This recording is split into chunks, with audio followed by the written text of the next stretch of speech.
If you need to recover your Apple Pay account but no longer have access to your phone number, follow these steps to regain access. Step 1.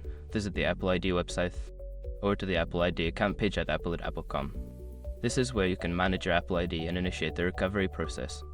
Step 2. Select Forgot Apple ID or Password. On the Apple ID sign-in page, click on the Forgot Apple ID or Password link. This will guide you through the recovery options available for your account. Step 3. Enter your Apple ID. Input your Apple ID email address when prompted. This is the email associated with your Apple Pay account. Click Continue to proceed. Step 4. Choose recovery options.